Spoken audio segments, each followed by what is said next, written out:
Hands are going up like flowers today. Okay, who's really ready to ask a question? At the back there, you can come. Yeah.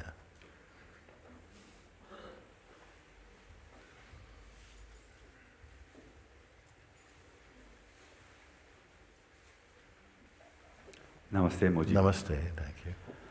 When I'm be aware of the isness, I'm in there, there's be a watcher to be observed of the isness. A watcher to observe the isness. Yeah, because when I'm in the isness, in the stillness of the isness, it can be watched because I am experience the isness. Yeah. So the watcher is inside the isness itself. So who is it who watches the isness? The idea that you are separate for now. Okay. You see? The idea that you are separate for now and that it's important to keep watching the isness. As the watching continues, you see, the sense of separation is lost. Just like if your name is John, when the body was born, I didn't come out from mom with John on the head of it, it's just baby. And then for a while, baby doesn't even know. They say, okay, what should we call the boy? So Jeffrey, no, I don't like Jeffrey. What about George? No, not George. No, John. Okay. So baby don't know John. So then mother and father decide to John. Then they say, hello, John. Baby doesn't know John. No, doesn't know mother yet. Doesn't know doctor. Doesn't know hospital. Nothing. Doesn't know baby even. Okay. But at some point, it begins to develop the consciousness. The developing consciousness can begin to identify it with the name, John. Once this name crystallizes somehow, it never forgets. And yet, it's like, it's not going around, I'm John. Hello, yes, I'm John. Yeah. It's not doing this, but it cannot forget it. It's not like it's in a state of actually remembering. I got to remember I'm John. Maybe the child, at a certain point in its life, when it might go out to play for the first time, the parents may write the name and stick it in the pocket, just in case he wanders off. Somebody meet this child and say, hello, where are you going? What's your name? Boy. Where do you live? House. Not going to be helpful, so mom have to try to look and say, oh, then they find something. As soon as it accepts these ideas, they become like a fact to it, and it never forgets them. It never really forgets it. That even if you're going a bit to sleep, and somebody calls, George, Jeffrey, John, huh? You see? Is it remembering? So in the same way that even your phenomenal name, the name that was offered to you, is not forgotten, how much can you forget that which causes the impression of the name, which holds the name in memory, which is consciousness? Actually, you cannot forget it. We are taught that we can forget. And then it became a reality. Therefore, I say, I am before the idea that I could forget myself or the idea that I need to remember myself was learned or believed. There is something so fundamental. Your being and you are one. But now, because we came into the culture of identifying as the person, which is a developed mode from consciousness, We forget that's what we are. And now we have to learn or remember that we are consciousness. And that's why we can say, when I am in the isness, I could equally ask, when are you not as the isness? But because of our cultural identity and habit, that will seem, well, yes, but I do have to consciously remember.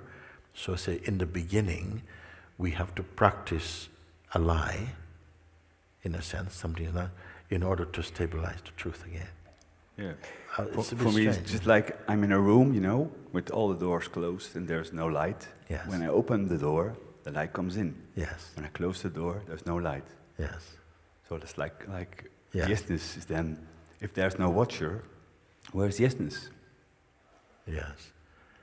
Well, you already just said, if you were part of that, it says that whether, does it depend upon your belief? I don't know what your answer was at this time, but if does it depend on your belief or upon your memory? I didn't know if I added memory into that mix, but we can add it now. Does it depend upon your memory, like this? Now we have to start looking at who you are. You see? We speak of the isness, and we've come to a recognition of something very profound. And who is it that's recognizing it? Yes. You see, who is recognizing it? The one who feel that I am separate from it, which is a mode of consciousness that is expressed or displayed in time and change mode. So for a while, the consciousness, having adopted the body as its root and anchor and believed itself to be a person for a long time, and living in the limited mode of personhood for a while, until for whatever reason it's now time to evolve to a higher stage of consciousness, now is born as a seeker. Somehow it is born, just like before we say we just had a child, now we just had a baby. No? And then, so the parents give birth to the baby, but the baby give birth to the parents. Because before you were not parent. So by having a baby, you say, I have baby, but the baby sort of gave you the title of parent. You see? And it's the same way. We are the consciousness, but somehow when we've forgotten that, it's like we are meant to forget it. That's why it's called in the state of ignorance. We take ourselves to be this construct called a person. And that's how we live. The consciousness has a lost, strong sense of individuality. But as it grows in maturity towards its own source, the sense of itself as an isolated, independent entity begins to thin away. It starts to feel itself more as a field. And so the search begins, and then we take the label of a seeker. But all of that is a movement inside the great isness itself. It's like it's sitting on the great egg of the universe, and everything is slowly hatching into an awakening of what it is.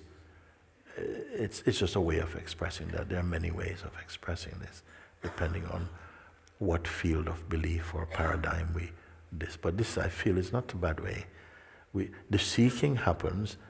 This is why I said before, the one who begins the inquiry or the invitation will not finish the inquiry or the invitation, but will be finished by the inquiry, you see? It comes quite true now, you see? You start out as a journeyer and you end up as the destination. Then somebody goes, no, but I want to experience arriving at the destination. You see? It's like you've always been the destination, but who was the seeker? Our dreamed self has been the seeker. We've always been the isness, but in our dreamed state, we imagine ourselves as a journeyer towards the isness. I don't know if that satisfies. It satisfies me somehow, that to feel that, so that, yes, of course, it's clear. It becomes clearer and clearer, you see. At some point, the separate seeker idea drops away when it's not needed anymore. It was like that. In the beginning, tremendous energy, you see. It's like if you watch one of these launching of some spaceship or something, some rocket, tremendous fuel. and it's blazing fuel, and then it goes, what force, what power, going. But when it reaches that particular orbit of non-gravity, then the hardware falls away, and it's just floating into emptiness, isn't it? And so we have this hardware, no? And we're in life, you know. But at some point we come more into the field of discovering our natural state, and things become easier. It's good that the early stages are difficult and challenging, so you have to push and push a bit. And as you come into greater heights, it becomes less, you see, and more, then become effortless.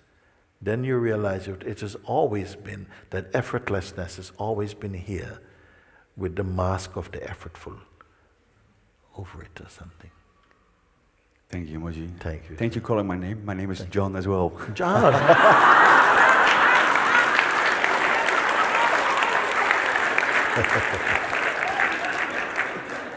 Thank you, John. Thank you.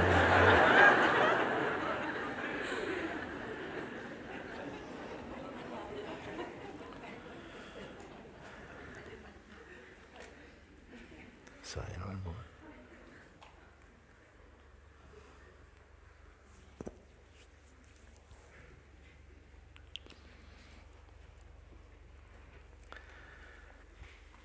as the field of isness shifted a bit, as it faded a little bit, his mind is coming up, as isness moved over. This is why so many beings, they are again in this state of joy, natural happiness, you see. And this happiness is not about an event. Is the isness an event? No. So it's not because, oh, you've got a raise, or you got engaged today or something. Somehow it's inherent in the being, this natural joy and peace.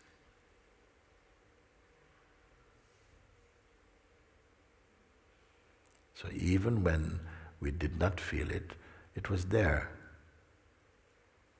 You had to be conscious about it. And I gave the one story that I feel also expresses this very well.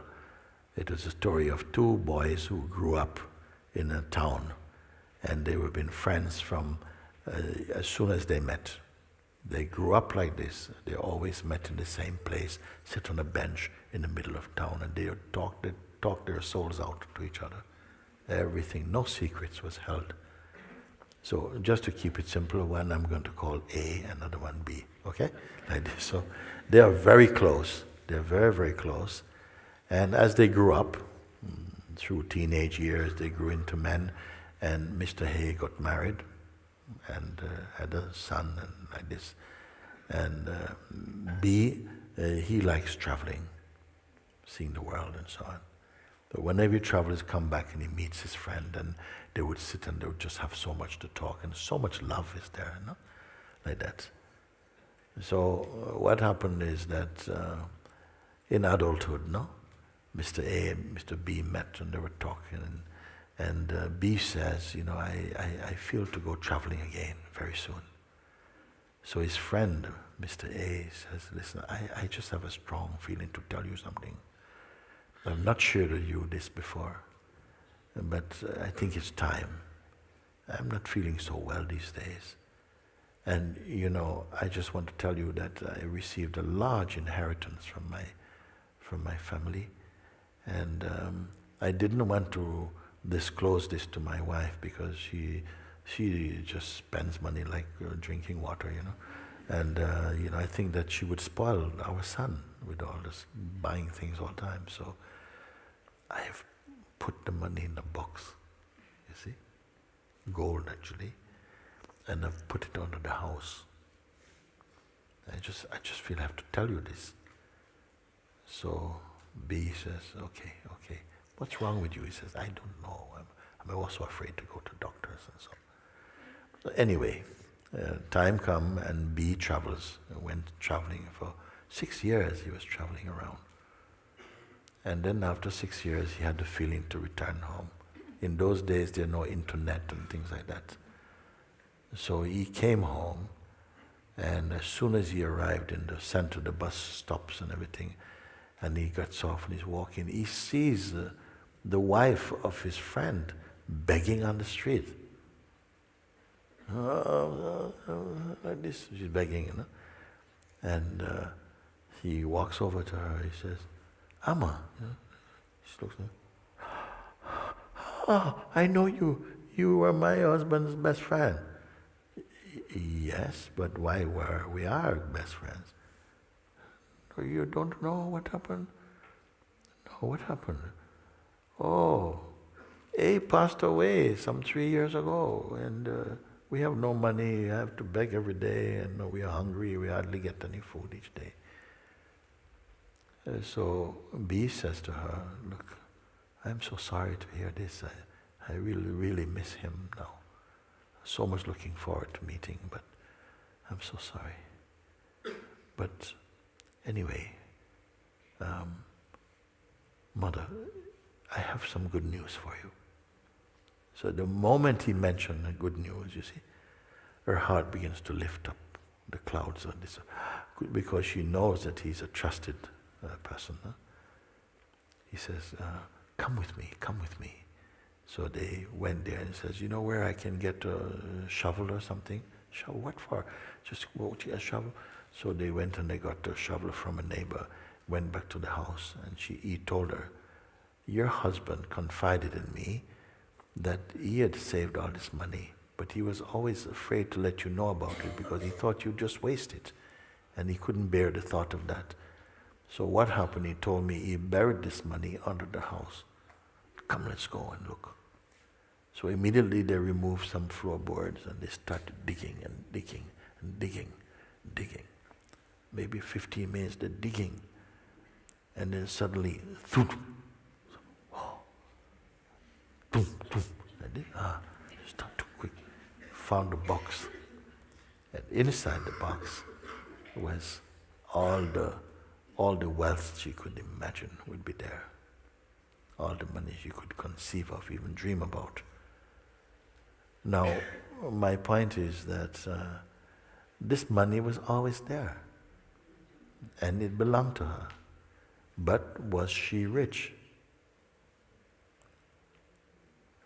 You see, it was always there, but was she rich? No, still poor. Why?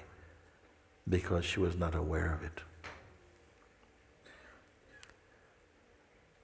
All this that we are sitting here talking is the same story. It is always here. I asked you in satsang, you are discovering this today, but where has it been all this time? And you had to admit it was always here. How could you answer these kind of questions that scientists can't answer? Maybe they're trying to study it in something like this, I don't know. They cannot answer. How can you answer? Of what value are your answers?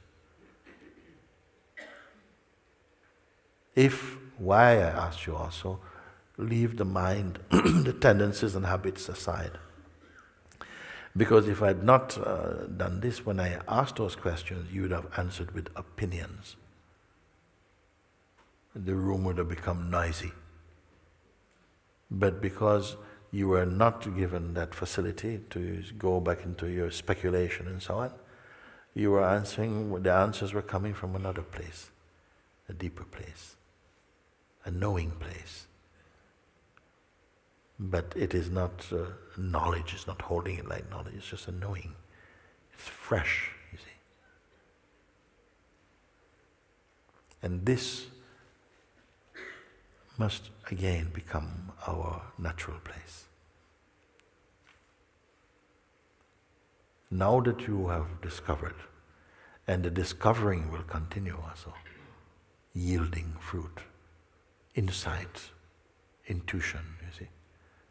more and more. And what do you have to do? And just keep being with it. The life will always be giving us some clues, whoever you are, wherever you may be, actually. Some clues will come. And now also that you are more sensitized to that subtle realm, if you want to call it for the moment, you'll be able to notice these clues more. And the more you notice them, the better you'll become at recognizing them, the more intuitively sensitive you become. It is like learning the ABC of God's language. You become more intuitive, more sensitive, not only understanding words in their dictionary importance, but the energy and the intuitive, the spirit inside them, which is yourself.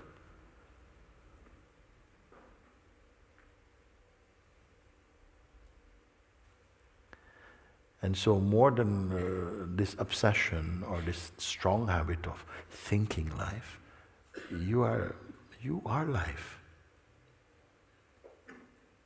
And at the same time, the unfolding flow of life is watched in you, by you.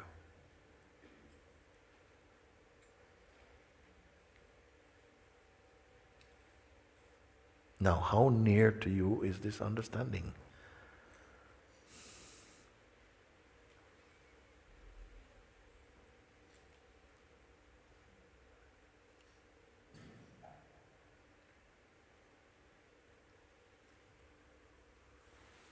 Come. Yeah, that's right there.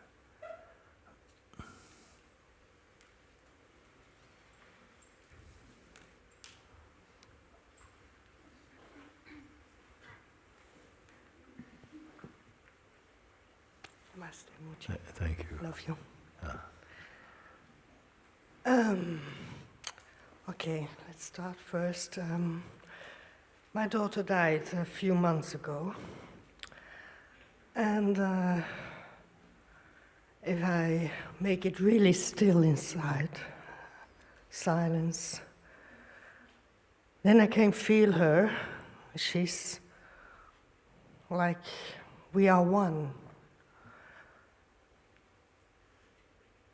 But then the grief starts again, and it's very difficult to stay with that silence and that. And now my question is, what happens with the isness when the body dies? Yes. Where did the response come from when I would ask you, can it die? And without deliberating so much about it, it came out of you, it cannot die. What in you can know that?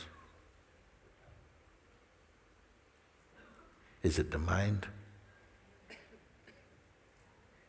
What in you can know? I mean, any of these questions, well, not any, but some of these questions, people have been deliberating about them for centuries and centuries. Can they be proven? And so on. I don't want to go into a laboratory to talk with you, unless it's the lab of your own heart. You can look, and can you, if a scientist was, or someone, I'm not putting up, they're great scientists also, but if, say, the typical kind of way we think, someone were to come and refute your experience and say to you, well, there's no way you could know this. There's absolutely no way you can know this. It's not a fact, it cannot be proven. Goodbye, next. Okay? Will you be walking out with your tail between your legs, all crushed? Or could you stand in the authority of what you see? Is there an authority arising in you to say, no, this is real for me? On hearing such a response from someone, you start to doubt maybe the isness does fade or something. which is greater, the isness or the self you are speaking from at the moment. Because when you refer to yourself, it is not the same self which I ask you, how near to the isness are you? You are speaking from the mode of a mother, or of this I am this body idea. And when the I am the body idea fall, it can fall without death, without physical death. This I am the body idea actually is thinning away. Is that something to grieve about itself even? You see, as you are experiencing, you see, we have a lot of myths about life. But now I want you to live in the proof of yourself and to see what happens to those myths. Myths mean something you believe in, but it's not the proof. I would rather that we are speaking on a level that is experiential, that you can speak from your experience, more than just ask you believe in this, believe in that. Belief has its place. It is a tremendous power, such as faith also. Faith is actually naturally increasing with your seeing. And the trust. So you say, when after death, actually death is a small thing. You think we are first-timers on this planet with this life-death thing? You say, after the birth, can the isness survive? Everything else will pass, except it. Everything else. This is what I want to see. If you have proven this, you see, or if it has been proven to you, that in respect to that which we're saying it's formless and it cannot come and go, it cannot fade. It's as though we are reporting about something tangible and something that the mind would ordinarily feel it can measure and qualify and quantify. But it is not this. How can you speak about that which is without form, without shape, without size, that is not born? How can you speak with such comfort? Does it have any meaning, or are we just playing about? So your question, you see, does the isness survive the death of the body? We give the death of the body such great importance. God has used this body also as a metaphor also. That every night you go to bed, and if you fall into sleep, then, it's a kind of metaphor of death also. You have no identity, you have no relatives, you're not a mother, father, uncle, sister, nothing at all is there. Does it mean that your reality is broken? Let's take a little time and look at it, no? Because the sense of death, I say death is one of God's great ideas, because it so terrifies the living beings that it also supports and compels us to search for something which is imperishable also. And we are experiencing many forms of death and rebirth in our general life also. The death of many ideas is a form of death. Perhaps it's a greater death. The death of the smallness of yourself is also a kind of a good death. Healthy. But if you mean that at one point where it is, because what is the fear of death? Perhaps the greatest is the loss of attachment, or the fear of the end of experiencing. And we have reports from so many also, people who we call have experienced NDE or near-death experiences also, that have come back and said, this old thing about death, I'm not at all worried about it anymore. We need to die a bit more. And in a sense, awakening is a kind of dying to what is not true. And look how we feel. And also we go to sleep every night, no? And I said many times in the past, a sensible person spends, so much money to buy the best bed. What for? To forget about everything, including the bed. And even your beloved you cannot take with you. Even yourself you cannot take. Even your idea of yourself cannot come into that place with you, where everything is left. And yet, nobody goes to bed screaming, I don't want to go into that no person state anymore. Don't you go into a place, absolutely no person state? And the question has been asked before, were you there in sleep? Do you enjoy sleep? I'm not talking about dream now. Do you enjoy sleep? Which is the absence of cognitive functioning, meaning that there's no you and me and this and that and right and wrong and enemies and friends.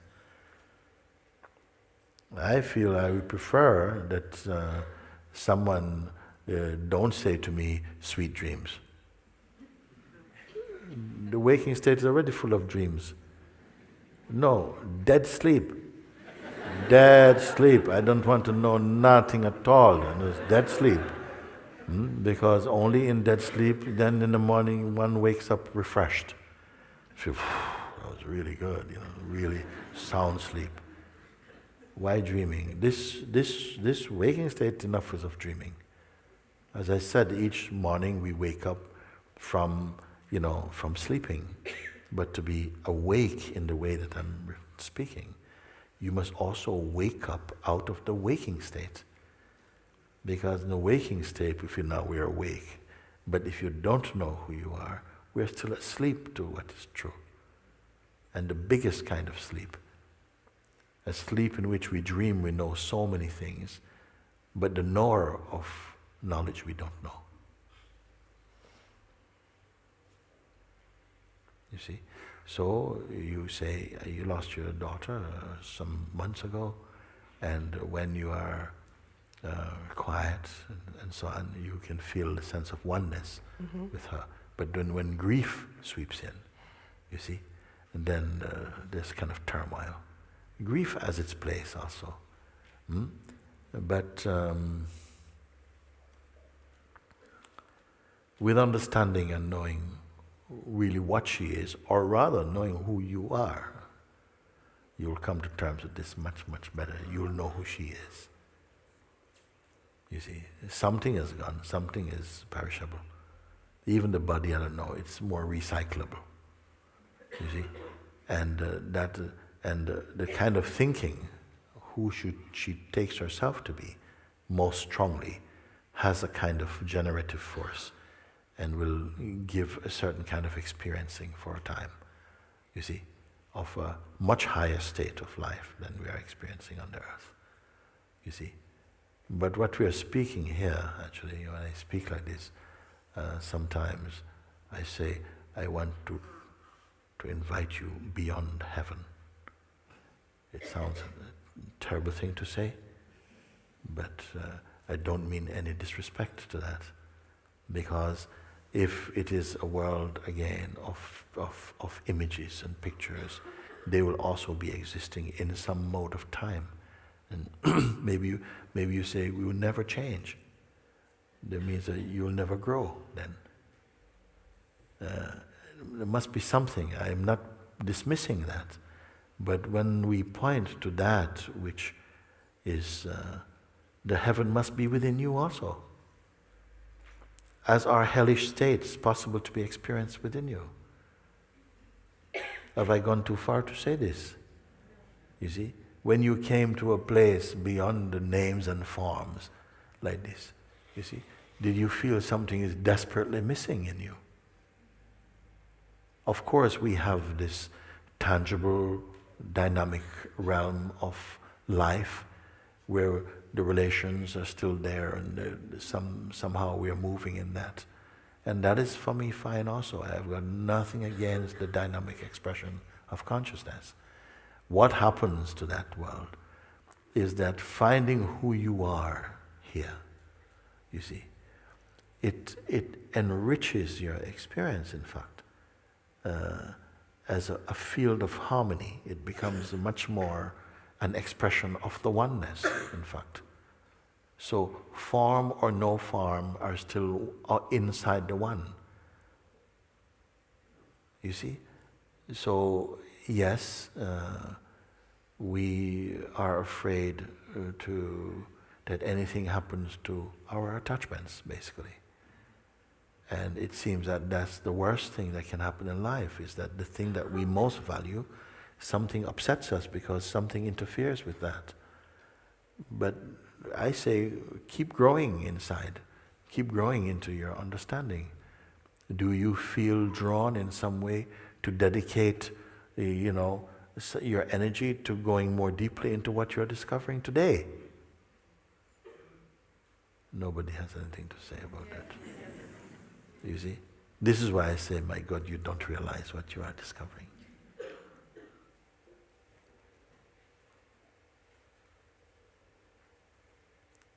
And don't give it to your mind.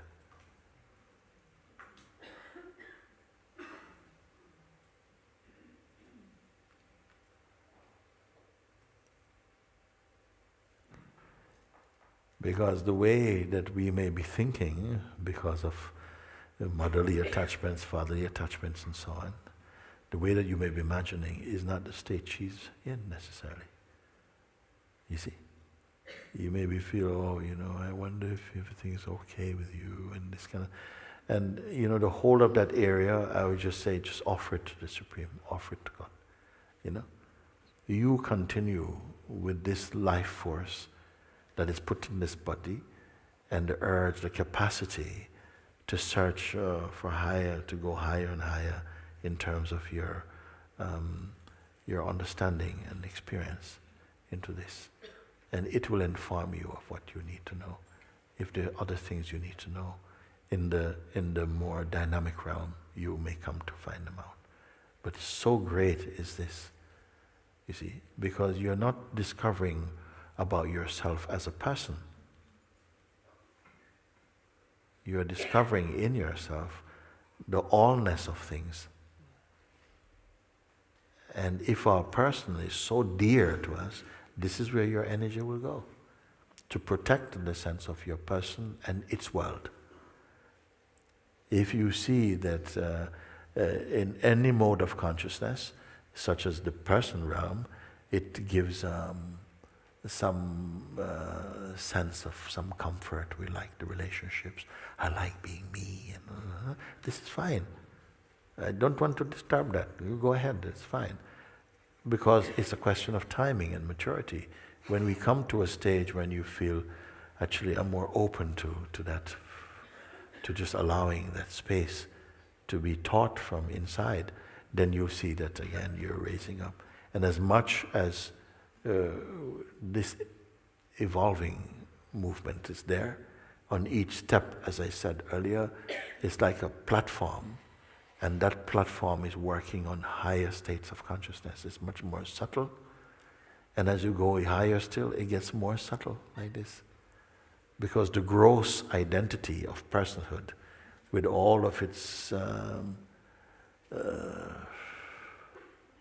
fears and judgments and harshness and so on, you've transcended them. Where are you going to transcend them? Right here. I want to ask you, from that place of that recognition, have you slipped? You see? And yet there's space for these questions. They can come, you can look at them, but there's still somehow the sense that all in the world of names and forms, in the theater of consciousness, all these movements, there's no need to try and arrest them. Let them flow. You see, it is your consciousness that will read them and determine what they are for you. The more you're relating from the perspective of person, the more, I would say, volatile, the more insecure that sense is there. And sometimes we have to revisit the whole states to see, wait, I used to live in this neighborhood for a long time, but now something doesn't want to be there. Now it's a higher state of being and seeing, you see. So when the grief comes, let it come. But as you get more clear within your heart, you will see that you may choose, don't celebrate or make anniversaries out of your pain. Come, it's fine. You're not doing a disservice to your loved ones by being in pain. They don't want that, you see. But in any case, stay with what is possible in you. Hmm?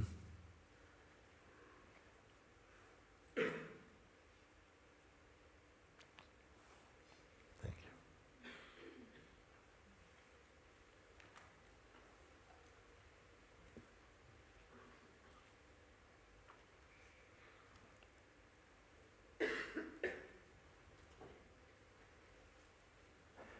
What is it that is here? If we don't let the attention slip into these modes, in these rooms of past and future, and the habit of, covering over the freshness of now with interpretations and so on, what actually is here? What exactly are you?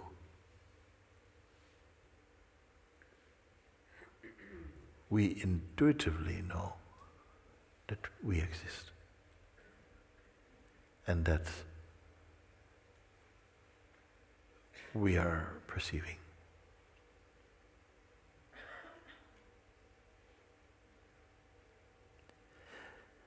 Is it important to know more?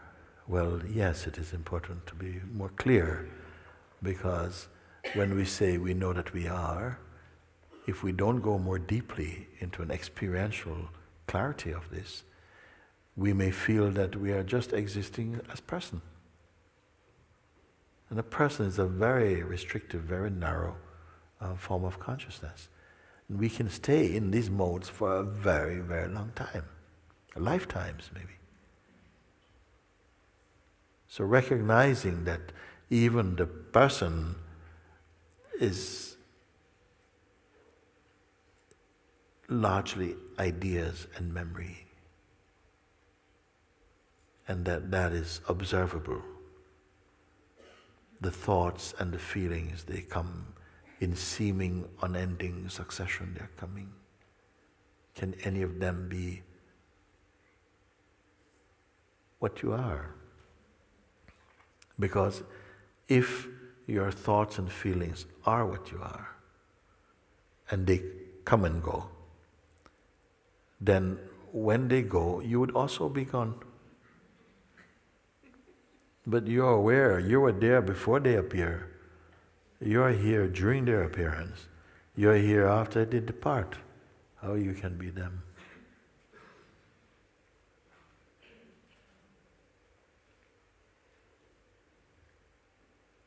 In fact, I even wonder if I should even be having this talk with you right now.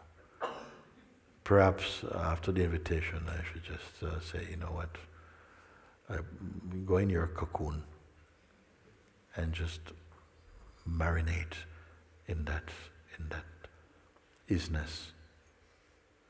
Be like a jacket potato in your foil and just marinate. It doesn't mean think, think, but just be. Maybe it might be experienced as a kind of shock to the system, but quite likely not. Maybe it is so natural state. Maybe it's a surprise for some people that they're not thinking.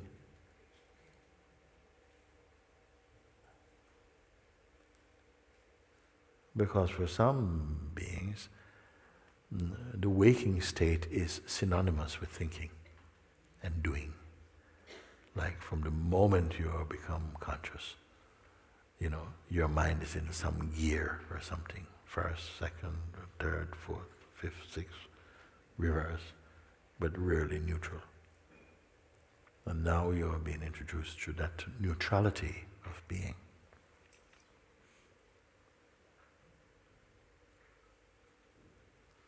So the gears have a greater sense of what they are for you.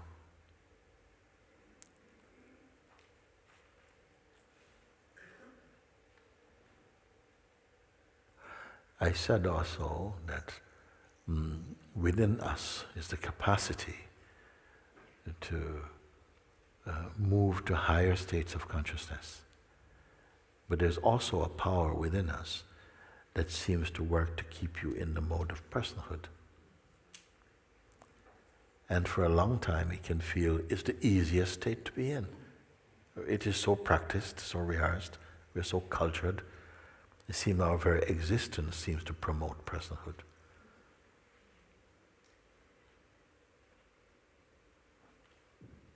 And yet, for those who have come to the place where they've learned to observe, just begin to observe without identifying with what is observed.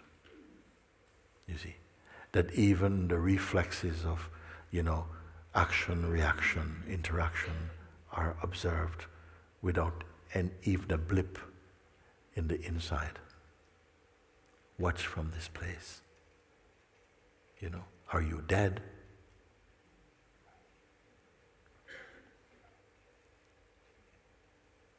In the recognition of such stillness, such peace, such spaciousness, beyond time, beyond shape. Are you sustaining anything at all?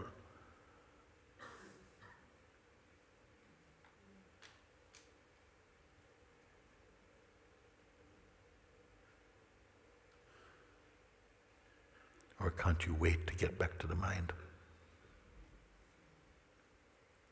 Who can say, you see?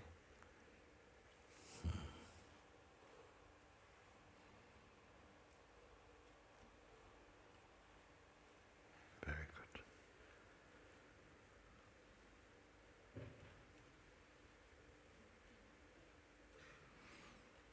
So we're going to take a break for lunch now, and it will be so much good that we just move in this. Move to your heart's wish, but watch this isness. Does it move? You see? And don't try to do any strange thing. You can if you want to see if the isness is strange.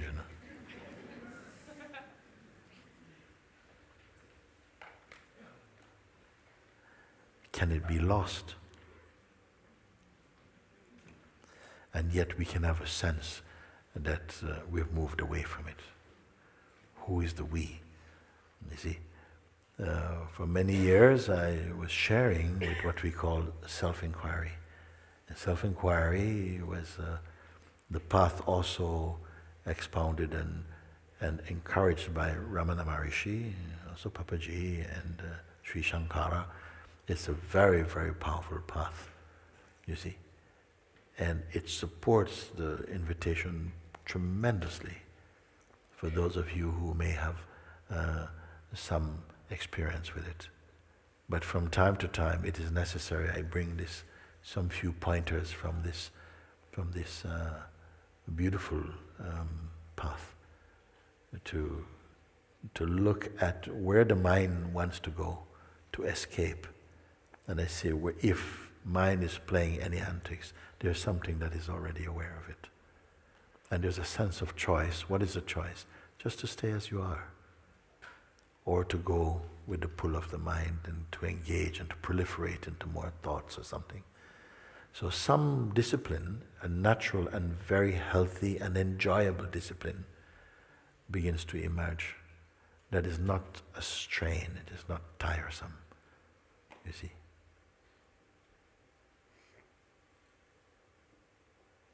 Thank you.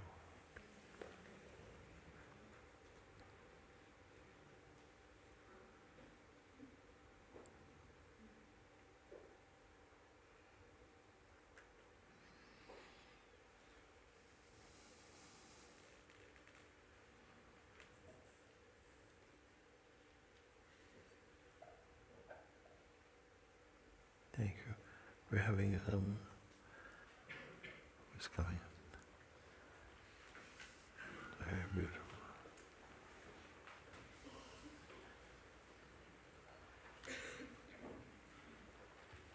If you feel that the sense of personhood, the sense of identity is thinning away, don't panic.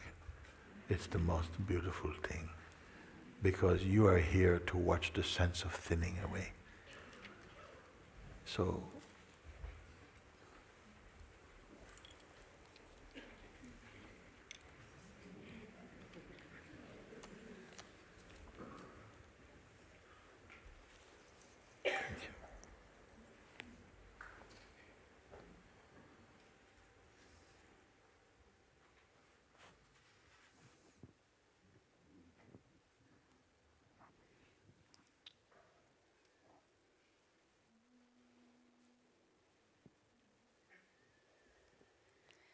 meet me now as I am.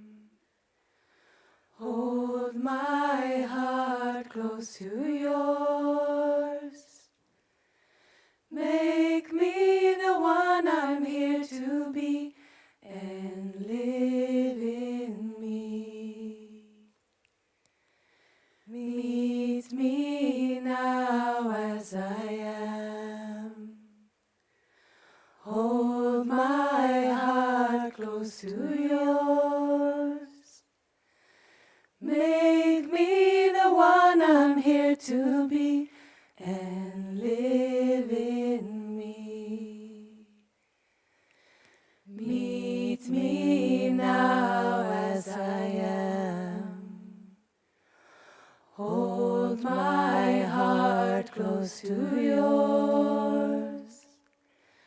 Make me the one I'm here to be and live in me. Ontmoet mij nu zoals ik ben. Houd mijn hart heel dicht bij jou.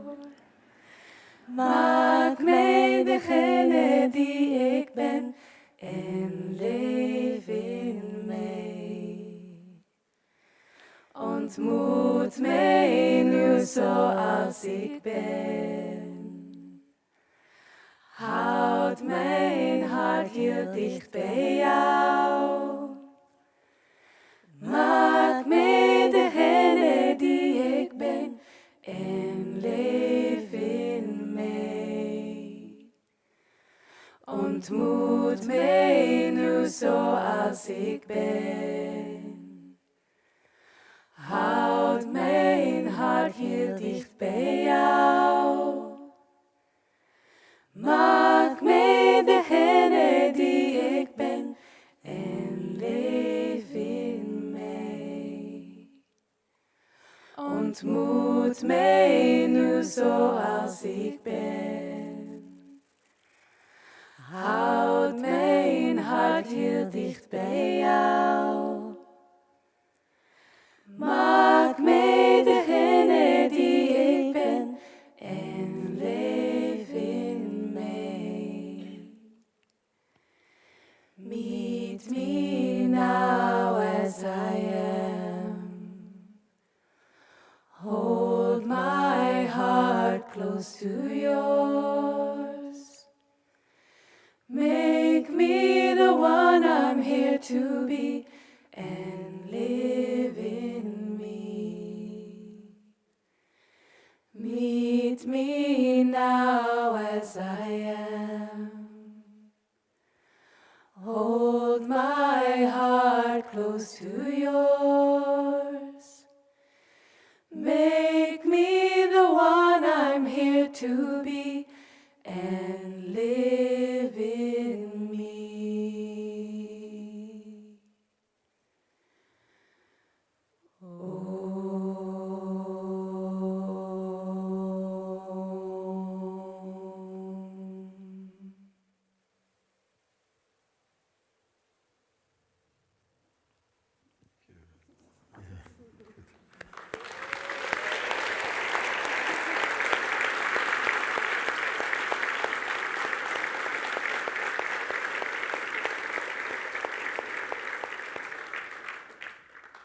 You learned that in just one morning.